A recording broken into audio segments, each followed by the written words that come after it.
Well, welcome, friends. Welcome to another episode. And I'm really excited about the conversation that we are going to be having today. You guys, you are going to love this. You know me, I am all about networking and connections. And so is our guest, Michael Forman. Michael, thank you so much for being here. Thank you very much for having me. I've been looking forward to this for a long time.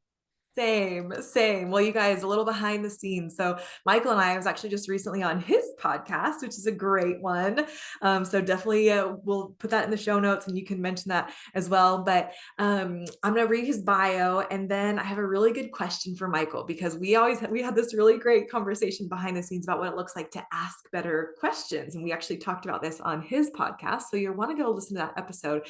But I have a really good question for Michael as we start off. So, here you're going to learn a little bit about him.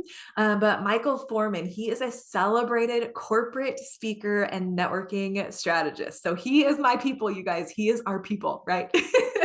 He is best known as the author of Networking Unleashed, with a reputation for turning networking into practical and profitable art form. Michael delivers dynamic presentations that empower individuals and organizations to achieve greater success. He's a Desert Storm veteran. Michael, thank you so much for your service and for sharing just your life and just for the cost that I'm sure that that was for us as Americans, but also his leadership and service. They are a cornerstone of his impactful speaking style, which you guys were also going to dive into speaking as well. Okay, so you guys are going to love this episode. But Michael actually resides in Cumming, Georgia, with his wife and two sons. And you can definitely learn more about him at michaelaforman.com. Welcome, welcome to the show. I'm so excited to share you with our listeners. Thank you again. Thank you. Okay, so you're ready for the question. I'm all set for you. Okay, so now we obviously heard all this amazing stuff that you are up to, but knowing what you know now, what do you wish you could go back and tell your younger self? I would definitely go back and tell myself to listen more intently to other people. Mm, I was caught in that wagon of thinking that, okay, what's the next thing that I have to say, and let me just, I have to get it out, otherwise they won't understand what I'm selling. And that was the completely wrong mindset. I yeah, have to have active listening. I have to listen with a purpose. And if you listen to somebody, you have to pause afterwards, because that pause becomes so important, because that tells the other person you're listening to them. And then, ready? You respond to what they were saying, not the next thing that you want to say. yeah. So if I had to go back and tell myself, say, whoa, slow down, Michael, and listen to the other person. I love that so much. And I feel like active listening is such an important skill in a world where there is so much noise, in a world where everyone is moving a million miles an hour. I feel like it's this lost art form. So, what are some tips that you might have when it comes to active listening? I love what you said about the purposeful listening. Yes. Well, let's say you're going to a networking event and you walk through the door, and what do you see? You're bombarded with people, all these people at tables and talking and everything else. Where do you begin?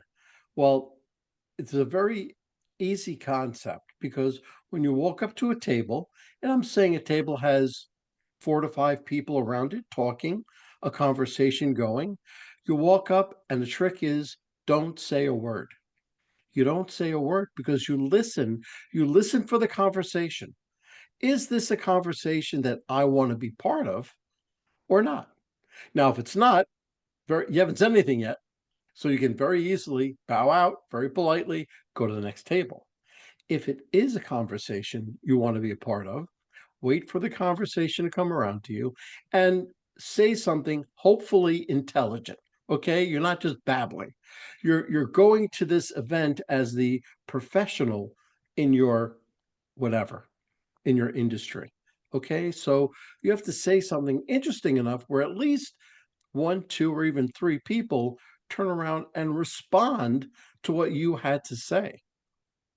And the trick is to have the other people speak, they talk. Because look, you know as well as I do, people love to talk about themselves. So you let them talk. Let them talk and talk and talk. And I have something called form, FORM, for when I am talking with them: family, occupation, recreation, and a message. And pick any one of the above, and just, is that your husband, wife, sister, brother, son, daughter, whatever? Is that your occupation? Ask them about questions about their occupation or recreation. Do you like to ski? Do you like to boat? Do you like to play baseball? Whatever. And you get them talking about themselves and about what they do. And at the end of it, before you even identify what you do for a living, you say, you know something? I like you. I like what you do and how you do it. How can I make you more successful? How can I be a good referral source for you? That usually blows them away. But if you go in with the thought of giving instead of receiving, you'll do a lot better. That's so good. I love that. It's kind of the concept that we share about, which is right in line with what you're talking about, is being the most interested person in the room instead of the most interesting person in the room. Right, right. So I would love to hear a little bit about your story, because obviously as an author, as a keynote speaker, as an expert in the networking industry, what got you into networking and connection in the first place? And then I'm Oh, gonna kind of have a follow-up question. What were maybe the things that you did wrong to learn how to do it right and to do it well? well, we can spend about 3 hours on how many times I've done something wrong. Oh, you and me Okay, both. because You and I went to the school of hard knocks. Okay, I had to do things wrong 10 times before I figured out the right way to do it. But my networking skills really began when I was in the Air Force, where I was a higher rank than somebody, but the other people were older than I was. And I had to tell them what to do. But you Yeah. have to tell them what to do in such a way where they don't get teed off, you know? So that was one way. When I was just speaking to them, I was beginning my networking journey without even realizing it. Yeah. But then I went into my own businesses. I had pizzerias, restaurants, I had a graphic design studio. I had, I was able to talk to my employees, my customers, and my vendors. I was trying to get the same thing out of all of them, but I had to talk to all of them in a different way. Mm. So that brought me up even more. But fast forward to the last 15 years, I went into the mortgage business. I built the business from a nothing to, we had 15 loan officers. It was a fairly large company. And I started becoming the face of the company. I did all the seminars. I did all the first time home buyer. I did everything, and I was beginning to network. I was beginning to speak and go on stages and speak. When I came down to Georgia, I worked for a law firm, and I was a sales director for them. And again, I began to speak. So I said, you know something? There's something to this. I think I'm going to do this on my own. So what do I know best? I know best how to get the most out of somebody, put people together. I do that more so than anything else. I take two people, you need this person needs that. I put you together and I walk away. So I'm like the referral guy. Yeah, the natural And connector. yeah, it's just natural and it works out so much better. I love Um that. as What? far as as far as doing things the wrong way, Yeah. like I said, I can go on for 3 hours to tell you everything I've done wrong. But the biggest thing is, I'm going to go back to my active listening. The biggest thing I did wrong was I didn't listen to the other person. Now, my prospective clients. but I wasn't listening. Mm, that's really good. I want to go back to something that you said that kind of intrigues me. I think it could be a really good conversation. But when you mentioned in kind of in the, when you were kind of this business owner and you had to learn how to talk to different people differently, whether it was, your employees or your vendors or your customers. I would love to maybe draw out from you any tips on what that could look like to talk differently to different people. And I want to kind of frame this from the point of, I think sometimes people get hung up on, oh, well, if I have to talk differently to different people, I'm not being authentic to myself, compared to, oh, actually, it's just maybe a different flavor or a different facet or a different aspect of myself. So I would love to hear your thoughts on what you learned on how to be able to communicate effectively to different people. Well, you don't change who you are. Yeah. You always be that authentic self. But as far as employees go, your employee can't be that super nice, 100% friendly, everything to everybody if you're not good to your employees. So you have to first and foremost be good to your employees, have your employees say, "Great, I'm going to work today. This is fantastic. I'm going to go and get to do this." Instead of saying, "Oh, all right, I'm going to go punch the clock and I have to go and I just have to do this." Because if they are not happy, how can they be happy to your customers?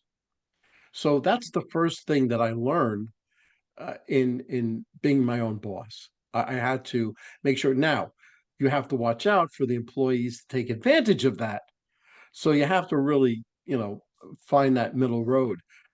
And you have to speak to your customers. You have to listen, customer service is everything.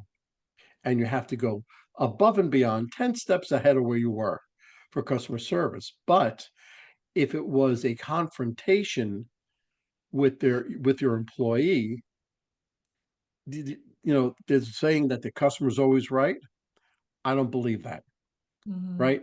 Because I believe in my employee, and I'm thinking of one specific time that really came true, where they were yelling and screaming, and they said, "No, look, Mike, that's not the way it happened. This is the way it happened." And one or two other people backed her story up. So I very nicely explained to the customer how they should act and react and everything else. And if they don't really like the way we serve, the door is open. Yeah. Okay, you don't have to pay for anything. You can just go and we'll still be friends. And 9 times out of 10, they'll say, "No, no, no, no. I understand. Everything's okay. Let's just eat." And most of the time they don't come back, but even still. Only one time, the person get excited. So you have to be behind your employees. When I was in the I'll tell you, I'm gonna a little backstory. When I was in the Air Force, I was taught to make a decision, right or wrong, because I was a police officer in the Air Force. So I had to really make those decisions, right or wrong. But Yeah. my sergeant always said, "Listen, make a decision. If you're wrong, we'll back you up. We'll fix it. Okay, but make a decision. You're not making a decision will harm you more than help you." Right. So I've taught myself, taught my employees, taught everybody. From that point on, that's how I act and react. Yeah, I love that. That's so good because I actually feel like that goes into what we believe is the culture of empowerment. Actually, I'm sure you've heard the saying of everything rises and falls on leadership. But I think that some people take that in a way that everything rises and falls on the leader. And so I don't have to take any responsibility or anything for my part in the whatever, because that's the leaders. It's there. Everything rises and falls on them, compared to what we believe in, creating a culture of empowerment where I actually am delegating responsibility, like what you said, like make a decision and I will walk alongside you as a leader, as the results or the consequences or the great things that come out of that decision that you made as a powerful person. So I love that you said Well, that. you just described almost perfectly what a leader is as opposed to being a boss. Yeah. So you can be a boss and sit there and shout all the orders you want and expect them all to do what you say. But a leader empowers the people under him to become leaders. Yeah. So that is the sign of a true leader. Oh, yeah. I love that. That's so good. We have a saying of, when you delegate tasks, you create followers, but when you delegate responsibility, you create leaders. So, Absolutely. so 100%. so good. Well, I want to go back to actually just a quick little thought that I had about when you were sharing about authentic self and like being authentic. And I agreed, you don't change who you are. And I think sometimes people, and this can go into networking, so I would love to hear your thoughts on this, but sometimes people can mistake the getting out of their comfort zone and feeling uncomfortable or feeling a little clunky in something with it not being authentic, right? Oh, like, oh, that felt really uncomfortable. It's not authentic to me. Or I'm not really great at asking questions that, or the networking thing, it's out of my comfort zone. So it's not authentic to me. And I don't really, right? Compared to authenticity is this thing where you actually have done something enough that it starts to feel natural and it starts to look natural. And people are like, oh, that's so authentic to you. Or like, that looks so easy to you. But it actually has taken practice to get there. And you haven't gotten to get through the clunkiness of it. Yeah. Networking is like anything else. You have to practice, practice, practice. Now, what you just described before was an introvert because you have introverts and you have extroverts. And everything I've been talking about is about being an extrovert. Listen, I love going to networking events. I love talking to people. I love interacting with people. But an introvert has a fear. And I have a very easy solution for an introvert. And because I was in the Air Force, I call it having a wingman. And it's very simple. When you go to that networking event, listen, I always say go alone because you don't want any distractions. But if you're an introvert, you bring along somebody that knows you extremely well, that knows what you do extremely well. So when you walk up to that table, you do all the same things. You wait for the conversation to come back around to you. And if it's something that you want to talk about, your wingman will say, you know what? Michael here knows all about widgets. As a matter of fact, he knows it more than anybody else. Michael, what do you think about that? And then I would be introduced, and that would be kind of my buffer system, and I wouldn't have to come out and say it. And if you do that enough times, if you practice, practice, practice, if you practice it enough times, by the second, third, fourth, or even fifth networking event, you'll see that you can fly solo. I love that. So, introverts listening to this, you guys have no excuse. Bring your wingman. I love that. Now I want to go into from when we read your bio, you talked about how you leverage networking to be practical and profitable. Now, I'd love to kind of expand on this conversation for a few minutes before we dive into some speaking stuff, because I also think that the most effective way to network is to be the speaker in the room. But anyway, we can get into that for a second. Right. But I want to go into this like, okay, so someone's listening to this. We obviously have networking chapters. We help people connect. We've, like you, we've got a networking book. And so, what does it look like for you on maybe some strategies that you have to be able to turn those connections into those profitable relationships where there is an ROI for even for both parties, right? Like for you, and I know you talked about being a natural connector, but I would love for you to expand on the practical and the profitable side of networking. Well, that's a fantastic question because when you want to work into your networking, and you could be networking with, let's say, 50 people, you start with a soft connect. I'm a big LinkedIn person. So LinkedIn, Facebook, Instagram, YouTube, those are my channels. But the LinkedIn is really for business. Yeah. So you want to connect with that person.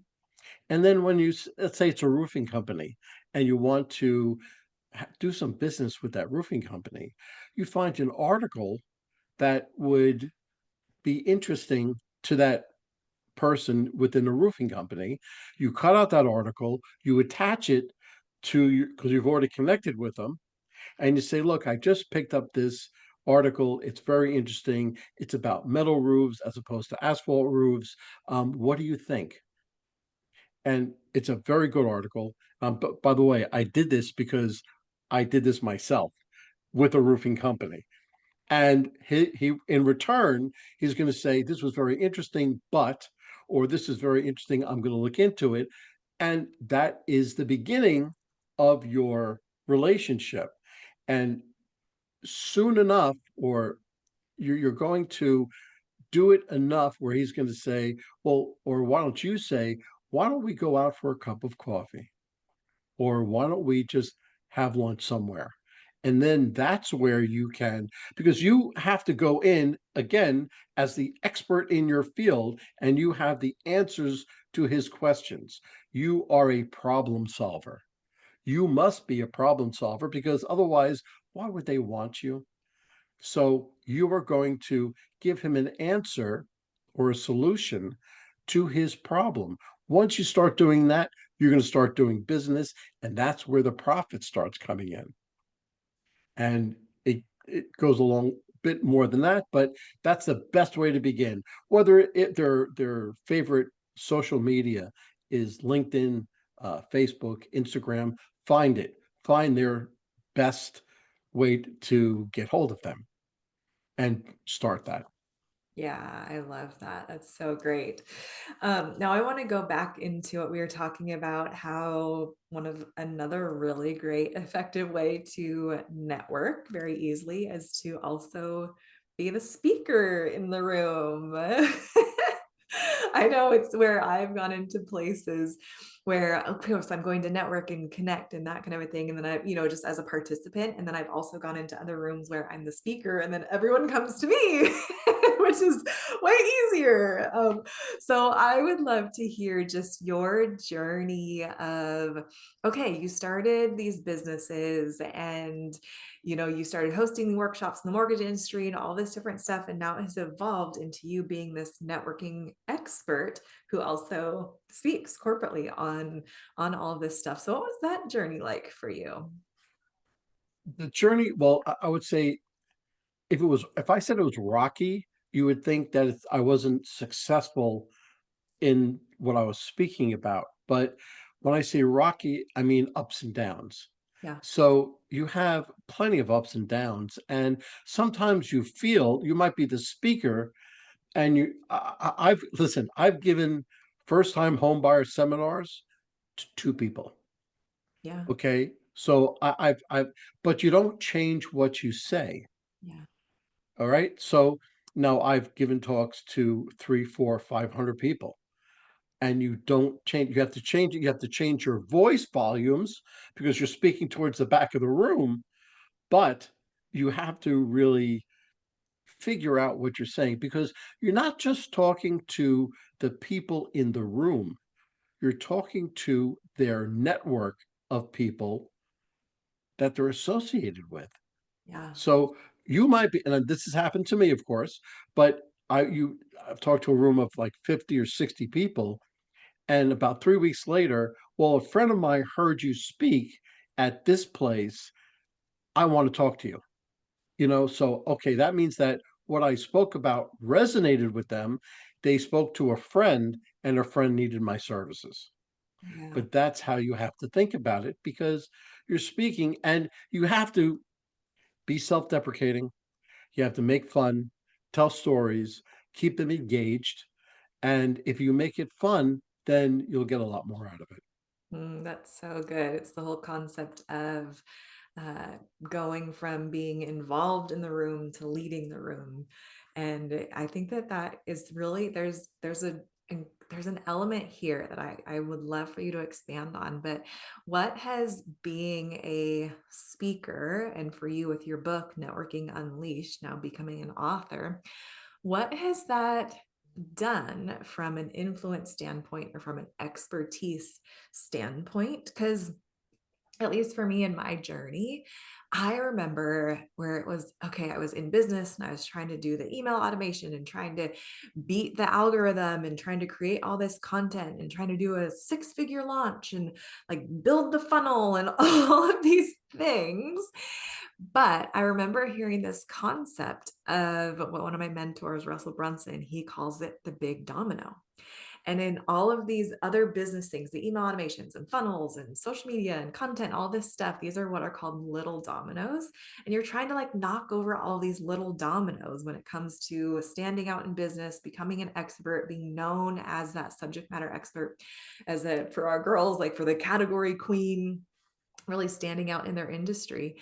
And it's this big domino that actually makes all those other little dominoes way easier is showing up as an author, as a speaker with media, with media appearances and the fun little like ABC and featured in NBC and Business Insider and Forbes and all of this fun stuff. So I would love to hear what for you being a speaker, author, I know you mentioned you were in Forbes, and you're about to just be published in another couple magazines. So what has that done for you as far as being an industry expert instead of all of the other little dominoes of the freebies and the funnels and the all the other things that we Well, have to do in business? it's it's it's funny because you are a person and you have to build your credibility. Yeah. You can be the best person, you can be the best of what you do, the best of the best, but who knows about it? Yeah. So you have to it's kind of like I have to. You have to be an author, you have to be a speaker, you have to be written up in a magazine. You have to do that really just for credibility because certain people won't even look at you unless you have these credentials. Yeah. So, because before I did all of this, I still knew what I knew. I knew how to go out there, and I was going to my chambers of commerce meetings, and I spoke there, and a Rotary meeting, and I spoke in front of the Rotary, but I there was only very, very local stuff. So I wanted to branch out. I wanted to say, you know something, I should take this on the road. I should be able to go to conferences, seminars. I should go to major companies, do workshops. But how are they going to find out about me? So I had to go through the credibility. I was written up in 4 magazines. I have 2 more coming out. I wrote the book. I have to had the have the podcast. So all of these things are building my credibility. Right. And so now I'm actually getting the phone calls saying, I'd like to speak to you to come talk to this or that, or. And so it's a whole different feel. Now, I'm not saying I don't have to work for it because 5 hours a day, I'm still going out there and trying to look for speaking opportunities, um, colleges, universities, high schools, uh, workshops. I've done more workshops than anything else because it seems that businesses say, oh, wait a second, you're going to teach all my people how to speak to other people? That's what I want. Yeah. Right. So, and one more example. I uh I spoke to this company out in Ohio and there's about 30 people there. And I said, who here is a salesman? 4 people raised their hand. I said, why didn't everybody raise their hand? Well, I work in finance. Well, I'm the warehouse worker. I said, okay, wait a second. The owner was sitting in the back. I said, Todd, who here is a salesperson? He looked up and said, "Everybody." Everybody. And I said, "That's it." So I don't care if you're working in your finance department or warehouse. And I had the best questions come from the warehouse workers about how they can increase their customer service, because that's what all this is. So that's what I'm trying to get out. And so when I go to do other workshops, that's the message that I'm trying to promote.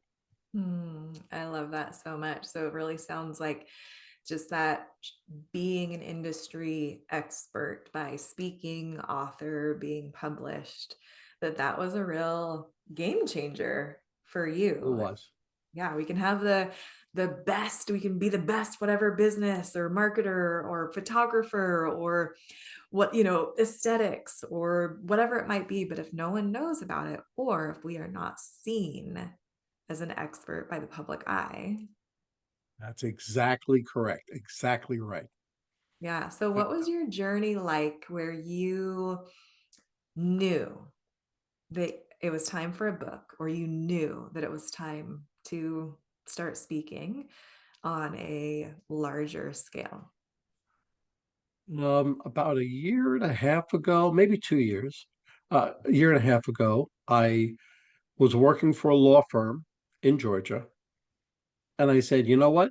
That's it. I'm tired of working for somebody else.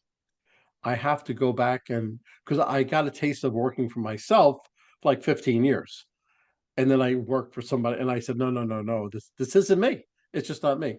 So I quit all that, and I began looking around for. I knew how to speak on stages. I knew, but I'm not. I was just missing that one piece. So I began searching for different speaking academies and things like that. I came across something called the Speakers Lab, and that was a course. They held my hand basically all the way through the course, and that set me on my journey. Grant Baldwin is the owner of the Speaker Lab, and he is fabulous. He is just the best. And he has the podcast and everything else, but he's been doing this for 15 years. So that set me on my way. Once I was through all that, I began putting the word out. I just published my book last March. Um, and then it just started with the newspaper articles, magazine articles, not newspaper articles, magazine articles. And one thing led to another. I then began my podcast, and everything just came around. And I that's it. love that. Well, I've loved just learning from you and connecting with you. And as a fellow connector and networker, I just appreciate what it is that you're doing. So, Michael, where can people find you, follow you, grab your book, even hire you as a fellow speaker, even bring you to their company to help teach people to be better networkers and better connectors? Well, the best place to look me up is michaelaforman.com. That's my website. On the website, you will see the plethora of podcasts that I was on. You'll see how you can pick up. I have a digital course for networking, and you can purchase the digital course through my website. You can buy my book through the website. It's also available on Amazon, but michaelaforman.com/podcast. You can actually see all my podcasts as well. Everything is there, and you won't be disappointed. And your podcast is called Networking Unleashed, right? Networking Unleashed, and Yes. it's all there. You can find it on Apple, Spotify, Pandora, RSS, my website, everywhere. So great. And that's also the name of his book. So you guys connect with him, ask him really good questions, use that form that he was talking about, connect with him on LinkedIn, grab his book, listen to his podcast. Michael, thank you so much for your time, for your expertise, for a really great conversation. I've loved learning more about you and just hearing your heart to help people be better connectors and better communicators. I share that with you. So go team. We are on a mission together. So thanks for being here. My pleasure, Charity. Thank you very much for having me on.